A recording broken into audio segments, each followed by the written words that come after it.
Rosario Crocetta has lived under close police protection in Italy ever since 2003, when the mafia tried to murder him.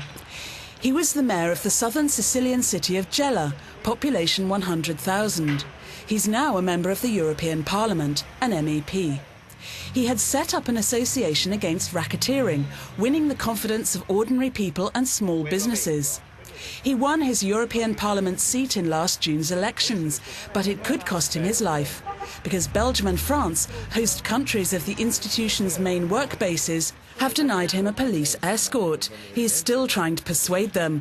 He plans to carry out what he told voters he would do. Rosario Crocetta, in Italy you're protected. As an MEP in Europe, you're not. Is your impression that Europe just doesn't care? Or does your case represent some strange things in Europe? I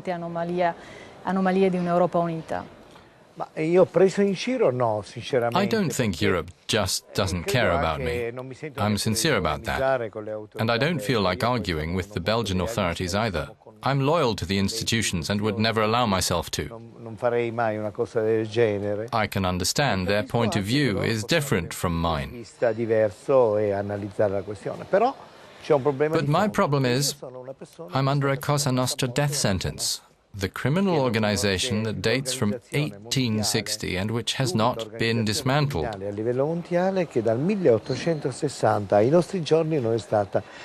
not the target of a little local crime ring, but of an organization with a pyramid-like structure and which is still very powerful in Sicily and which has links with the other mafias of Italy and abroad. It has an international network and therefore can strike in Belgium or in France as it can in Colombia or anywhere.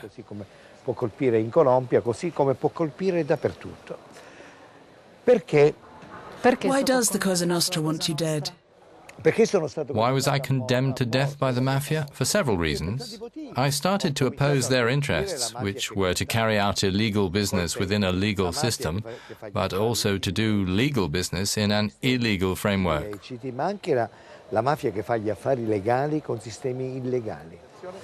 How did you do that? It was hard. In Gela, in 1993, a businessman, Gaetano Giordano, who's the namesake of the city's anti-racketeering association, was killed. He was singled out to teach a lesson to a group of entrepreneurs who had spoken out against the mafia. So he'd been killed. And it was then difficult to get these business people to collaborate after a shock like that. I started out with 5 people. For months we met at the police headquarters. After a year we were 15, making a formal complaint. That's how the revolt began. But all that was possible because the citizens saw I was credible, that I wasn't just a politician who just talks. Mr. Crocetta, you sacked a town employee who was married to a mafia boss. Did you think of the consequences of that at the time? He wasn't only a mafia boss. It was one of the most important Cosa Nostra chiefs in Sicily, the 3rd most wanted and the most dangerous man in Italy. Of course I was scared, and I thought about it a lot. I knew that decision would get me condemned to death, but I had to do it because it was the right decision.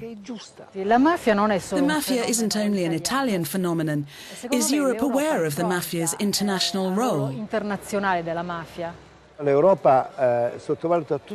Europe underestimates the mafia problem. I'll give you an example. In December 2003, a phone call was intercepted, and we found out they were planning a hit on me. It was a conversation between a businessman close to the Gela mafia and one in Lithuania. They discussed a meeting that was going to take place in December 2003 at the European Summit. I believe it was the European Council, which would permit them to do important business. I went to verify, and effectively, during the European Summit, the European leaders endorsed Lithuania's joining of the bloc. As an MEP, what do you propose? From day one, I proposed at the European Parliament that an anti-mafia committee be created.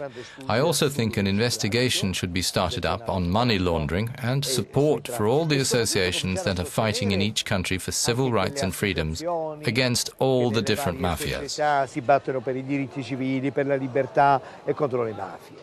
We know today that the Italian state negotiated with the mafia in the 1990s. What do you think of that? Is it legitimate to enter negotiations with the Cosa Nostra? Absolutely not.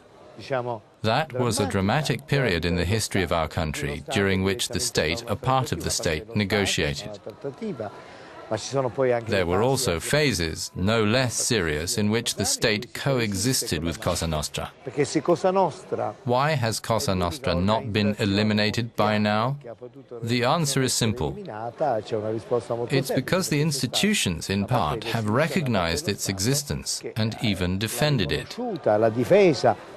I think Europe is having the same attitude towards Cosa Nostra. I don't say it's negotiating, but it's ignoring it, and therefore it's in coexistence with it.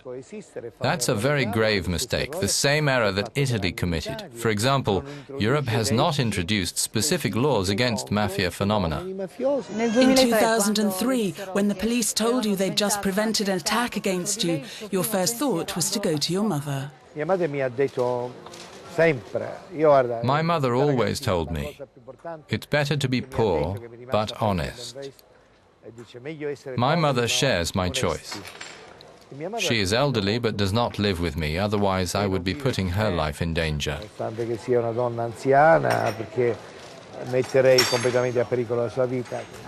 who is going to win in the end? You, honest Sicily, or the mafia? I hope honest Sicily will win, but it's not just a Sicilian fight anymore, because the mafia's money is found in Luxembourg, it's in Belgium, and if we don't manage to get at that capital, we will not win. E se noi non colpiamo i capitali di questa gente, noi la mafia non la eliminiamo.